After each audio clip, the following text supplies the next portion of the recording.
ငဇန်သီးသာလိုင်းအလူတော်ပြက်ပြီးလို့ပြောဆိုနေကြတယ်ငဇန်သီးကြောင့်အလူကြီးတွေမပေးပြစ်ထားပဲအတော်ကြပြီးရှင်းပြနာသားအလူကြီးရှိတဲ့ကြားရင်ငဇန်သီးကဒီလောက်တောင်ပေါများနေကြလားဆိုပြီးအဲ့ဒီရွာကိုအရောက်လာလိုချင်တာတွေယူသွားတဲ့အထက်သမီးမိန်းကလေးတွေအမြဲတမ်းပါသွားတတ်တကူဒါကြောင့်အလူဆိုရင်ခေါင်းအောင်ပန်းအောင်ရက်မဲ့သူတော်မှမရှိသလောက်လှလှပပမပြင်ဆင်ရသလောက်ချင်းနေလူပါရဲထိုးရမယ်လို့တွေးတဲ့သူတော်ရှိတယ်ဖြစ်ချင်တော့အလူမှာဦးဘိုးရင်သားငါသက်နန်လေးကမောင်ရှင်လောင်းပါသလိုအလှည့်လိုက်ရမယ့်အထက်မှာလည်းသမီးကြီးကထိတ်ဆုံးကပါနေလေရဲ့ဒေါ်ရှိဒုက္ခဆိုရင်တကယ်ရောက်လာရင်တော့ဒုက္ခပဲလို့ညီးလိုက်တာခိုးတန်းကိုပါလို့ရွာတိုင်းမှာလူဆောင်ရှိတဲ့ပူဇံသီးကလည်းအလူသတင်းကိုတေချာပေါက်ကြားမှာပဲဆိုရင်ပဲဆိုလဲဆိုရင်စရာသူတို့သမီးကြီးကကြည့်ပြောရှုပြောရှိတယ်လို့အားကိုရတဲ့သူပေါ့ပွဲကြောင်းသားငလာမောင်းနဲ့လည်းချစ်တိတိဖြစ်နေသေးတယ်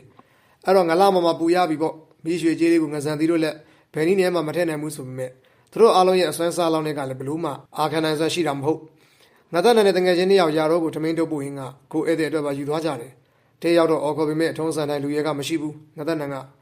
တခြားရွာတွေသွားနေတာဖြစ်မယ်ကွအဲ့လိုဆိုပြီးဖတ်တော့ကိုခရိုးတိုင်မှာချိတ်ထားခဲ့ဖို့ပြင်းတယ်တငယ်ချင်းငယ်အေးကျော်ကမဟုတ်တော့ဘူးအဲ့ဒီလူတွေညီဒီချင်းဆိုရင်ရိုးချောင်းမှာရေချိုးနေကြကွငါတွေ့ဘူးတယ်ဟုတ်လားဒါဆိုရင်မင်းသူ့ကိုမြင်ဘူးတာပေါ့အနာကြီးကဘယ်နားမလဲဒါတော့မသိဘူးလေအဝေးရပဲမြင်ခဲ့ရတာ